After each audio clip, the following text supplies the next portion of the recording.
Bueno, pues muy buenas tardes. Nuestro grupo está conformado por Yahat Esteban Ramírez, Roger Betancur Infante, Laura Paola Spitia, Brian Castellanos, María Paula Alejo, Juan Sebastián Villamil, Andrés Felipe Mendoza, Kelly Tonguino y quien les habla, Sarita Vargas. A nosotros nos correspondió el libro Historia Económica de Colombia, más específicamente en el capítulo 8 que se titula La búsqueda larga e inconclusa de un nuevo modelo en los años 1981 hasta 2014. Entonces, principalmente este capítulo analiza el debate entre dos concepciones que giran en torno hacia el Estado y su papel y cómo éste se ha transformado dentro de esta línea de tiempo y a su vez, por otra parte, analiza las grandes tendencias del crecimiento, la estructura productiva y los cambios demográficos que ocurrieron en Colombia. Haciendo un recorrido histórico tomando como antecedente los años 30 hasta los años 80, considerando de que estos años fueron años de recesión y generaron una reversión en las tendencias que ya se tenían hasta ese momento. Y pues ya después de mediados de los años 80 y bajo influencia del Banco Mundial, se empezaron a adaptar un nuevo modelo de medidas de liberación comercial y pues ya terminando hacia el siglo XXI hasta lo que se conoce hasta 2014. Entonces, pues las reformas neoliberales del mercado de Colombia comenzaron alrededor de los años 70 y se dio principalmente en el sector financiero.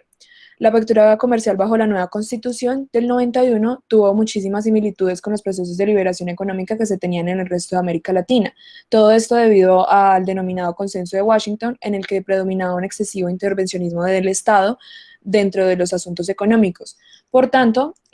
surge la denominada Revolución Pacífica, en donde se reclamaba eliminar este excesivo intervencionismo y acelerar el crecimiento económico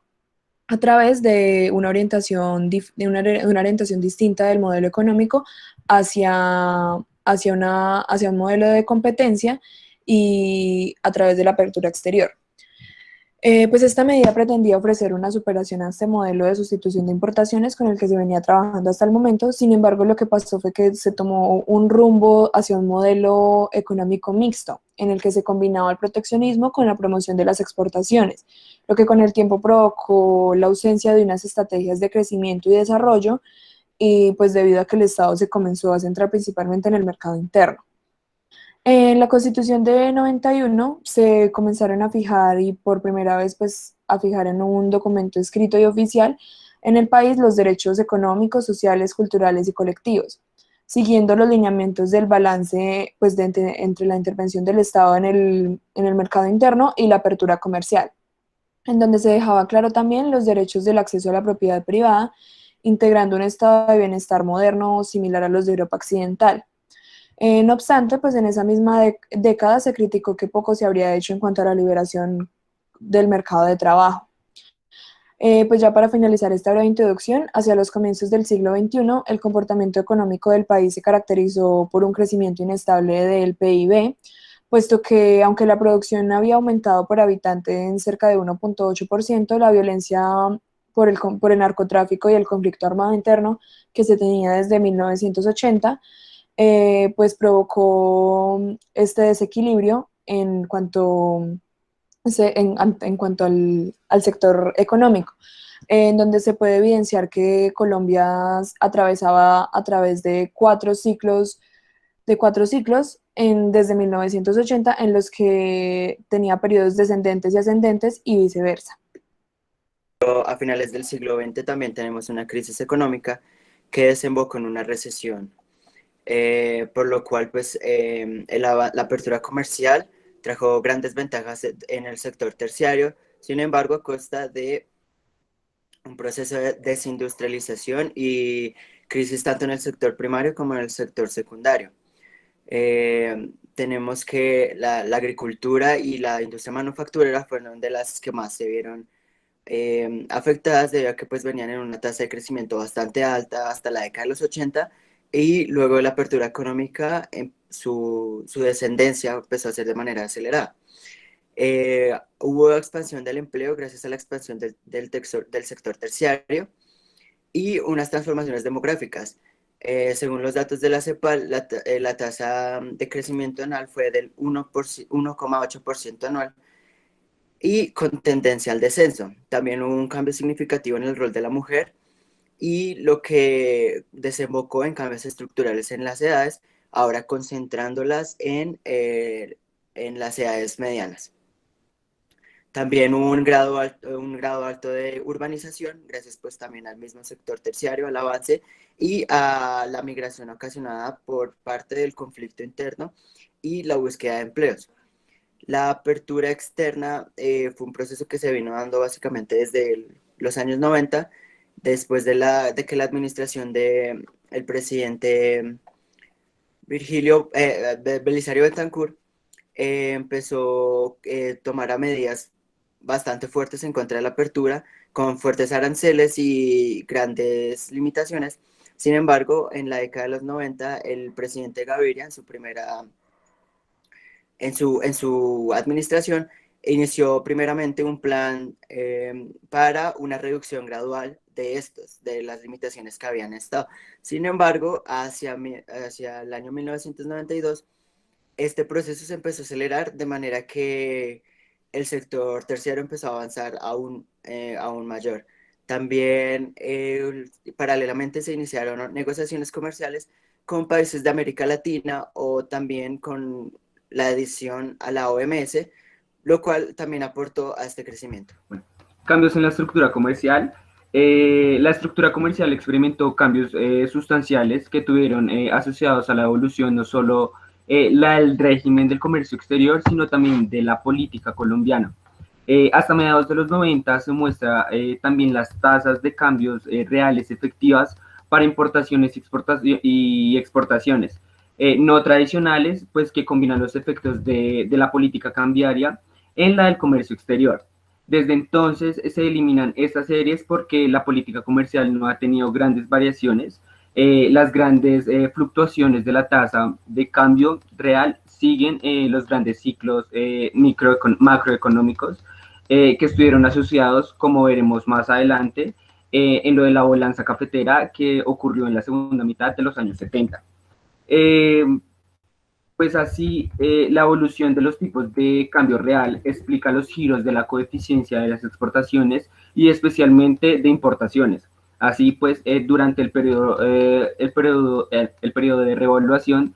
que caracterizó la segunda mitad de los años 70 y comenzó hasta los 80, el coeficiente de importaciones aumentó, en tanto que las exportaciones mostró una ligera tendencia descendente. Ambos procesos cambiaron de signo con la devaluación real efectiva que se produjo a partir de 1983. El cierre de las importaciones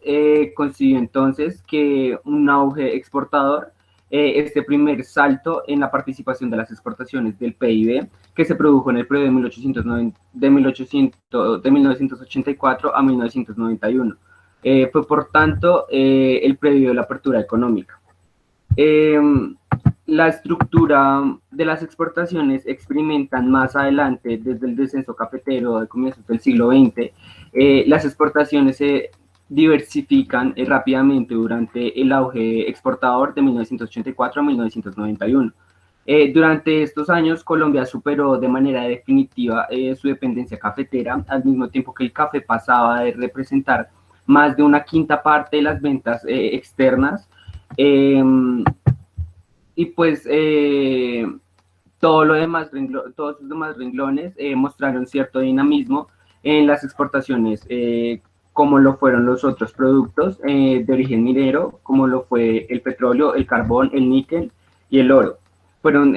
también de mayor crecimiento. Todas las categorías de exportaciones industriales aumentaron su participación en las exportaciones, incluyendo manufacturas basadas en recursos naturales y de baja tecnología, que había tenido retroceso durante el primer lustro de los años 80, impulsadas por las confecciones de las bajas tecnologías, pues no fueron de mayor crecimiento como si lo fueron como productos agrícolas o del sector minero. Por otra parte, los perdedores en este cambio estructural fueron la industria manufacturera y el sector agropecuario. El cambio en las reformas de intervención del Estado en la economía afectó profundamente a los dos sectores que habían sido considerados ejes de desarrollo en el periodo anterior, la industria manufacturera y el sector agropecuario. El regreso a una política de protección y de subsidio de las exportaciones, pues durante la administración del presidente Betancourt, representó en torno parcial un modelo mixto del periodo anterior. Pero de esta respuesta coyuntural, nos surgió una nueva estrategia de industrialización. Fue más tarde, durante la administración de Samper, que se comenzó a gestar una política industrial para la apertura estructurada en torno a acuerdos de competitividad por cadenas productivas, así como en formación de aglomerados productivos en algunas regiones del país. Con variantes de la administración de Pastrana, mantuvo una estrategia de competitividad que fue abandonada totalmente durante la primera estrategia de la administración de Uribe en el 2008. Durante su segunda administración se estableció el programa de transformación productiva enfocado al impulso de sectores y estuvo durante la primera administración del presidente Santos. Pues sin embargo, estas iniciativas por los demás discontinuas, no han conseguido un desarrollo de instituciones fuertes que sirvan de puntual estrategia a la industrialización y pues en muchos casos que han pasado a ser mecanismos de diálogo entre el gobierno y pues el sector empresarial. De esta manera, el desmonte de protección significó el entierro de lo que quedaban las estrategias industriales, la desaparición de Fede Mental en 1999, fue un símbolo de ello, como lo fue también la redenominación del ANDI, que como Asociación Nacional de Empresarios en el 2003. Bueno, por otro lado, a partir de la consolidación de un nuevo modelo económico, se centran diferentes estrategias y reformas en el sector agrícola, como la creación de la Ley 101 de 1993, en donde se refuerza la protección más importante de ciertos sectores ante la época coyuntural o de crisis. La búsqueda de cierto modelo económico nace con la implementación y la creación de nuevas instituciones como el Banco Agrario, la Federación Nacional de Cafeteros, Finagro, Incoer, entre otros. Los sectores económicos de mayor crecimiento estuvieron compuestos por la sustitución intermedia, que eran los textiles, y la sustitución tardía, compuesto por los elementos de las industrias químicas.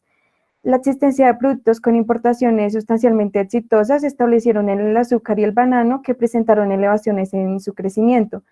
Por otro lado, se establece la política de biocombustibles que desarrolló el presidente Uribe, permitiendo el aprovechamiento no solo de productos de alta exportación, sino de nuevos campos para el pastoreo y la ganadería. El proteccionismo para ciertos productos como la soya y el trigo continuó siendo un problema permanente y contó con altos subsidios por parte de los países industrializados. El crecimiento de la bonanza cafetera llegó hasta mediados de 1989, donde se produce el sesgo del éxito, pero continúa manteniendo desde los años 60 el aparato empresarial, y este presentó una reducción constante y buscó implementar nuevas líneas de investigación, y de ahí nace Juan Valdés. La reforma financiera de 1974 establece una liberalización de la economía y posteriormente la Ley 45 de 1990, con la que surgen nuevas áreas de servicios financieros como los fondos de pensiones y cesantías. Los ciclos de financiamiento externo e interno representaron las fluctuaciones económicas más representativas del país, que consolidan a Colombia como una economía emergente. Por último, el sistema de crédito de fomento se da a partir entonces de la creación de fondos como Bancoldex, IFI, Findeter, entre otros, que permite la recuperación del sector financiero y la adopción de sistemas de encaje de endeudamiento externo. Entonces, posterior a esto llegó la apertura económica, una apertura económica que eliminaría de tajo algunos mecanismos tradicionales que se utilizaban, por ejemplo, en los auges o en las crisis que se presentaron durante los años anteriores a la apertura económica. Por ejemplo, antes de la apertura económica, algunos mecanismos que se usaban en crisis, por ejemplo, era hacer recargos arancelarios, controles rigurosos a las importaciones, subsidios a las exportaciones, y se reforzaba el control de cambios. Por su parte, digamos, durante los auges, especialmente durante las bonanzas cafeteras específicamente, se liberaban las importaciones, se reducían los aranceles y se elevaban los impuestos a los cafeteros. pero estos mecanismos ciertamente se eliminaron con la llegada o la advenida de la apertura económica. Sin embargo, el único mecanismo que se lo dio a la apertura económica fue el manejo de los tipos de cambio, que desde su perfeccionamiento con las mini devaluaciones hechas en 1967, digamos que se mantuvo como un elemento fundamental de la economía colombiana y pues tras la liberación del país se siguió usando este mecanismo. Sin embargo, otro mecanismo que toma la apertura económica es la limitación de la autonomía del Banco de la República, pues era evidente que antes de la apertura económica había una falta de coordinación entre las políticas monetarias y las políticas fiscales, entre pues evidentemente el gobierno y el Banco de la República, por lo que pues era necesaria plantear una reforma para tratar de evitar y pues evidentemente coordinar dichas políticas. Se tomaron medidas como el hecho de que el ministro de Hacienda presida precisamente a la junta directiva del banco y posteriormente un fallo de la República en 1999 indica precisamente la limitación de la autonomía del banco, pues decía que pues el fallo adjudicaba que el manejo monetario, cambiario y crediticio debía, según la Corte evidentemente, sustentarse bajo el marco de la reglamentación legal de las normas constitucionales e ir coordinada con la política económica que se planteaba para ese momento. Ya posteriormente el autor explica las crisis de los 80 y de los 90 que dan apertura como a esos ciclos financieros tan inestables que se mencionaron en el principio. Pues estas crisis ambas concordaban con que el crecimiento acelerado, con un crecimiento acelerado del endeudamiento tanto externo como interno. Y pues en ambos casos también se produjo la devaluación del peso y un déficit corriente en la cuenta de la balanza de pagos. Y pues aunque el manejo y las dificultades que enfrentó el sector público y privado en ambas décadas fue distinto. Entonces la crisis económica se dio precisamente por el gran auge que tuvo el endeudamiento con la apertura económica del país, que aunque se creía que esto iba a generar un mayor crecimiento económico, pues evidentemente no sucedió de esta manera, sin embargo, esto generaría una gran desaceleración de la economía. El 1% del crecimiento en el peor momento, es decir, en 1982, donde aumentó el desempleo, hubo un déficit en la cuenta corriente y comenzó a elevarse rápidamente el endeudamiento público por parte de Colombia, alimentado por la revaluación real y por la liberación de las importaciones, lo cual en conjunto pues evidentemente llevó a crisis al país y a la economía colombiana, lo cual para pues el gobierno colombiano, para tratar de sustentar esta crisis, usó las reservas colombianas, las reservas económicas, lo cual evidentemente generó muchos más problemas de los que se creía y posteriormente se tendrían que reevaluar políticas para volver a adquirir o volver a sustentarse. Y ya pues para explicar la crisis de los 90 en comparación con la de los 80, se explican las dificultades del gasto y el déficit privado, que fue más fuerte en esta última década. La deuda externa de Colombia aumentó cerca de 14.700 millones de dólares entre el 91 y el 97. Sin embargo, aunque el 90% fuera parte del endeudamiento privado, preocupaba bastante al sector financiero en general debido a que se dio en muy poco tiempo. Y pues ya en el gobierno de Gaviria, ya en 1990, se llevaron a cabo unas medidas con el propósito de ajustar nuevamente la economía. Se implementó una política monetaria expansiva en conjunto con la decisión de aumentar el gasto público primario y la apertura de la cuenta de capitales que marcaban dicha política como una de las políticas económicas más expansionistas en la historia de Colombia hasta el momento. Y pues ya esto generó un rápido crecimiento de la demanda, auge de las inversiones y la reactivación económica que poco a poco iba reevaluándose. Y de esta manera iba generando mayores importaciones, lo cual generó descensos en los índices de la inflación, más sin embargo se esperaba un deterioro en la balanza de pagos que posteriormente ya en el gobierno de Samper bajarían el ritmo comparándolos con los años de 1992 y 1994, aunque seguiría con esa tendencia de revaluación y el deterioro. La primera recesión de los años 30 se dio como consecuencia de las altas tasas de interés que se dieron en 1998 y 1999. lo que provocó que la inversión colapsara,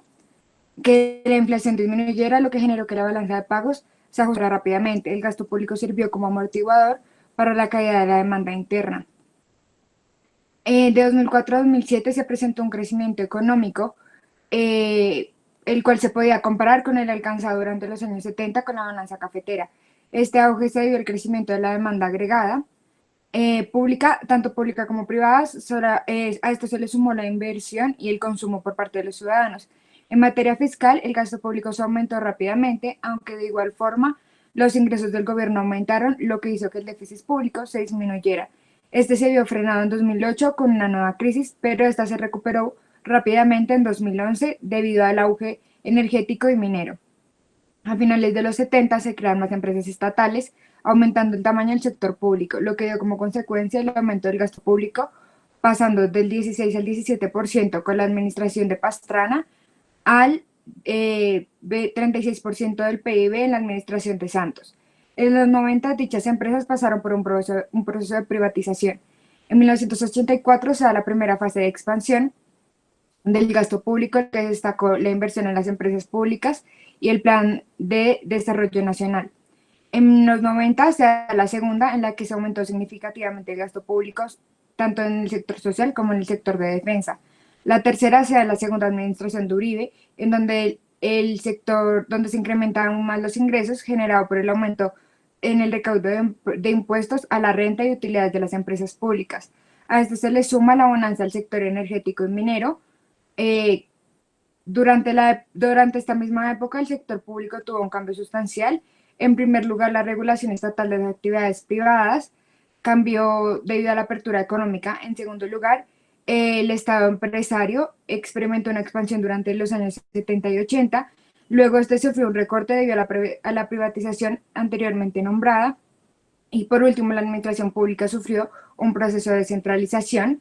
ya que con el acto legislativo 1 de 1986 se restableció la elección de alcaldes por sufragio universal. Esto, al igual que la ley 12 de 1986, evidenció el sesgo municipalista, aunque el gobierno nacional seguía controlando en gran medida el gasto público.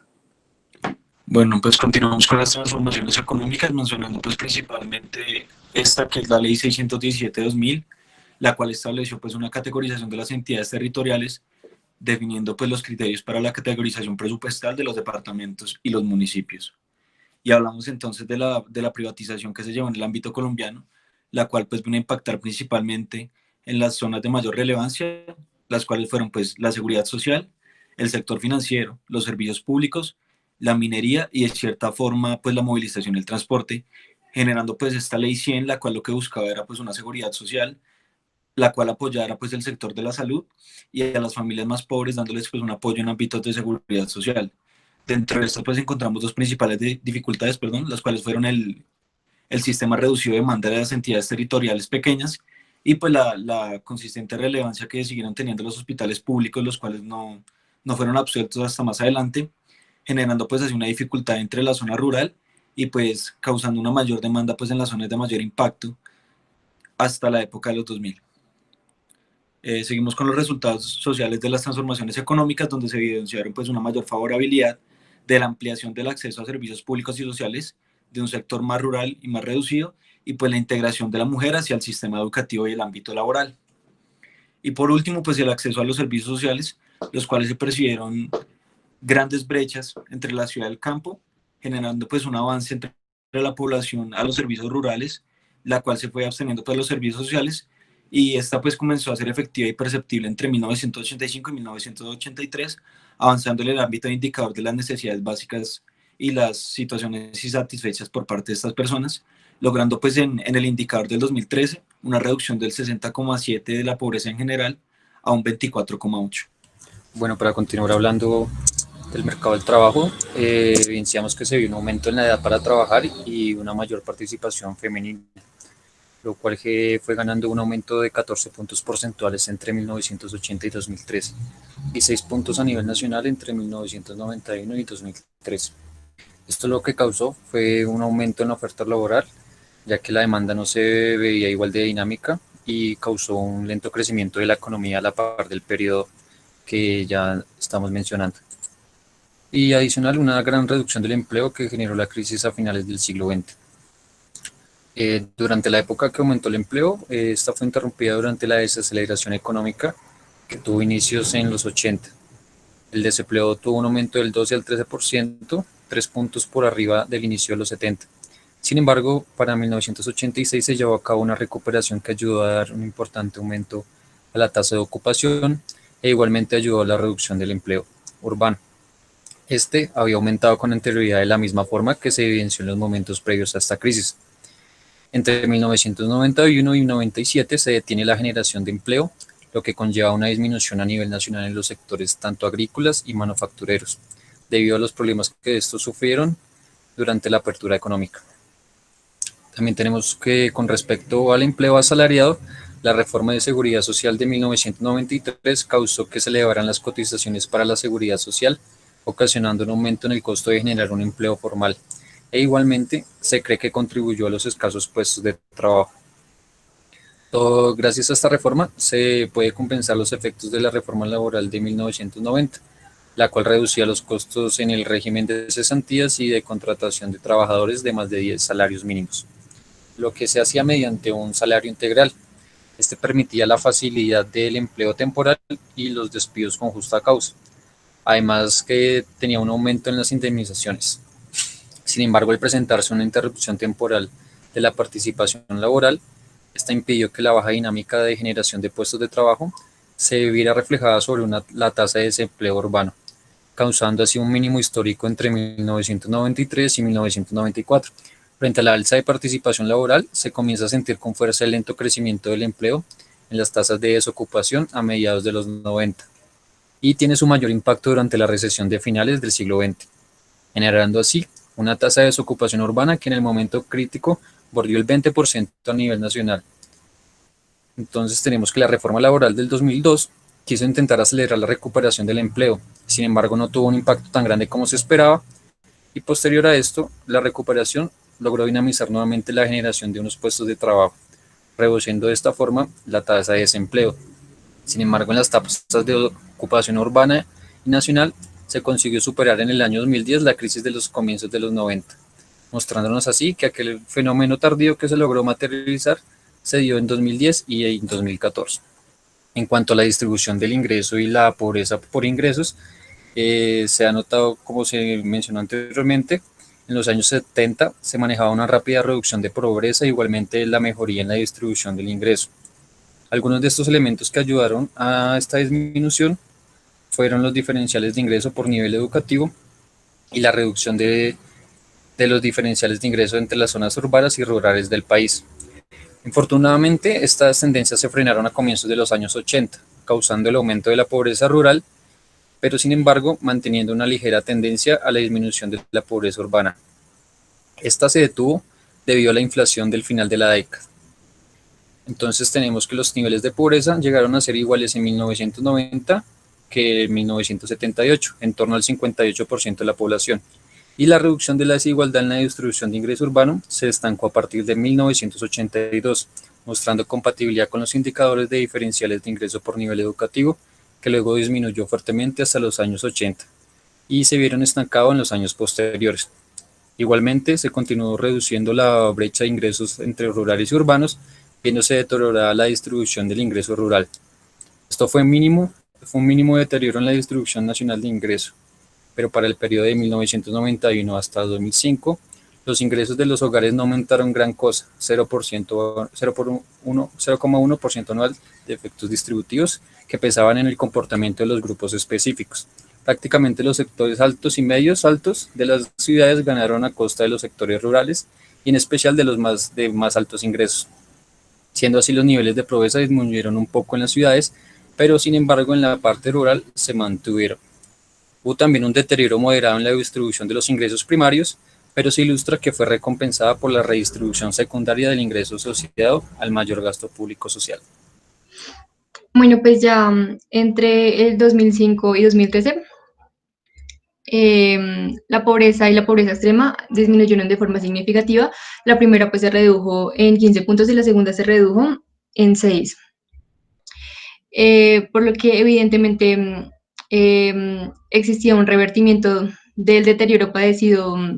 durante los años anteriores, lo cual coincidió con la extensión de los servicios sociales. Bueno, con este incremento, pues la clase media se expandió. Sin embargo, pues Colombia siguió siendo uno de los países más desiguales de América Latina y pues del mundo, dado que la concentración de los ingresos se encontraba en el 1% de la población. Con la llegada de los movimientos sociales, pues en un principio, para los años 70 se observaban bastante débiles. Los dos principales formas de movilización social eran el sindicalismo y la lucha por la tierra, los cuales, pues, como ya mencioné, se encontraban débiles. Sin embargo, pues, los movimientos cívicos urbanos venían tomando fuerza, dado que, pues, cada vez aparecían más motivos para organizarse y para movilizarse, como lo era la protección por los recursos naturales, como el agua, los páramos, el territorio, así como también, pues, los derechos humanos, dado que la violencia, pues, continuaba cobrando vidas. Con respecto, pues, a las organizaciones sindicales, pues esperaba que para los 80 esta se viniera fortaleciendo y así lo siguiera haciendo progresivamente durante los años siguientes. Sin embargo, si bien para los años 80 se observó un fortalecimiento de la misma con la creación de la CUT, en los años posteriores presentó una decadencia, dado que el sindicalismo pues presentaba una disminuida capacidad de influencia sobre la legislación laboral comparado pues con años anteriores, asimismo como también las personas se comenzaron a desarticular de los mismos, dado que se comenzaron a presentar constantemente asesinatos, desapariciones, amenazas de muerte, exilios, asaltos, entre otros, a los líderes y pues miembros de los sindicatos, por lo cual pues los miembros comenzaron a desarticularse de los mismos. Ya con la llegada pues de 1991 se buscaba una mayor presencia política de los actores sociales por medio pues de las figuras que garantizaban la participación ciudadana. En cuanto a los grupos insurgentes, posterior a la administración de Belisario Betancur, se desmovilizaron algunos como el Quintín Lamen y el M-19, sin embargo, las FARC y el ELN siguieron latentes en la lucha armada y pues para los años 80 estaban en su auge. Con respecto a la violencia y el narcotráfico, pues la violencia desde los años 80, como para nadie es un secreto, se ha tornado bastante compleja para Colombia, dado que sus combinaciones ha mostrado como nuevas modalidades y pues Colombia, al ser uno de los 3 estados latinoamericanos que más produce coca, se ve bastante inmiscuido en esta problemática. En gran medida, pues es gracias a su amplia frontera agrícola. Sin embargo, pues observamos que el narcotráfico es bastante perjudicial porque no solamente pues, se presentan disputas por la tierra a través de la masiva adquisición exacerbando los niveles de violencia, sino que también se ha inmiscuido en los asuntos políticos y en la rama judicial, asesinando a los jueces no corruptos, por lo cual pues no solamente ha pues, cambiado las dinámicas políticas y sociales del país, sino que pues ha financiado la guerra de forma directa, por lo cual pues los costos del narcotráfico han sido bastante elevados. De hecho, pues hay quienes aseguran que los estancamientos económicos que se han presentado en Colombia se deben principalmente pues a los altos niveles de violencia que este país ha padecido gracias al narcotráfico. Y pues bueno, eso es todo. Muchas gracias.